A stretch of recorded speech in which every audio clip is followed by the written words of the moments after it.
10 นิ้วพนมน้อมเกตกราบก้มมานาสการสู่มีท่าจารย์ประสงค์อีสานจากขานกาย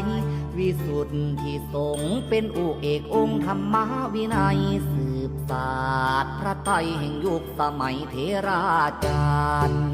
ทรงผู้แตกฉานด้วยปัญญาญาณแจ้งสอนสิกขาทั้งสองขันธาตุราวิปัสสนาภูมิมาจารีถวายชีวิตพระศาสดา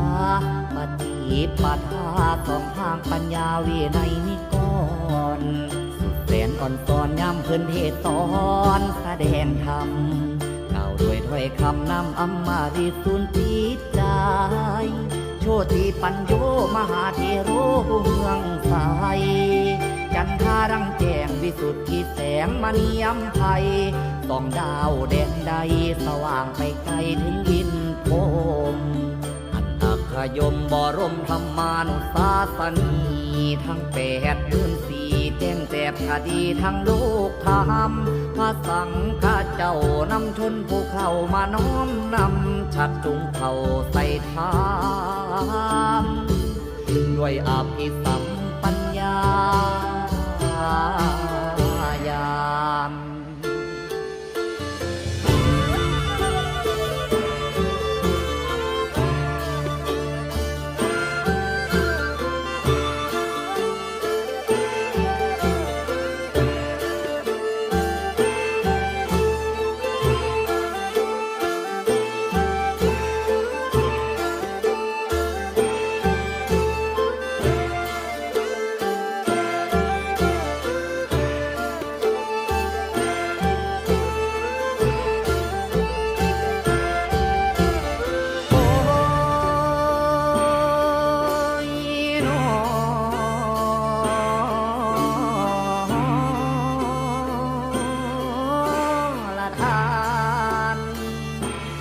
ฟังเอ้ยฟังเด้ออันว่าสังข้าเจ้าผู้ล้อมเราพระหูชนเมืองสกลขวาปีประเสริฐศรีวสงฆ์ซอยธรรมคุณนำมาหอยแฟนเมืองให้เฮืองหุงพาดุงศาสตร์พุทธเจ้าบ่มีเศร้าดอกเสื่อมสูญ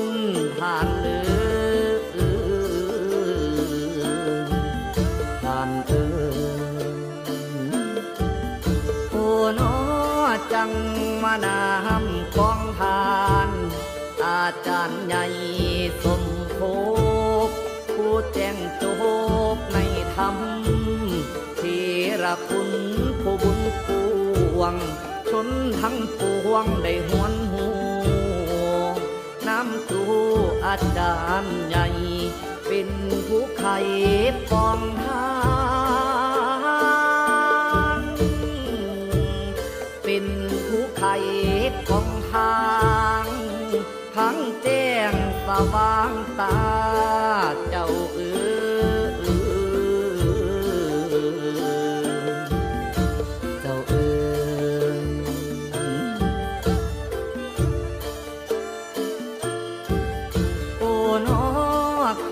ดังทิ้ง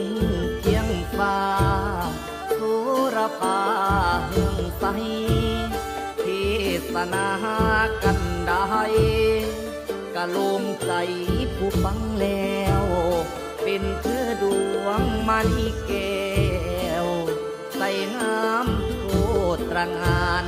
สองอีสานภาค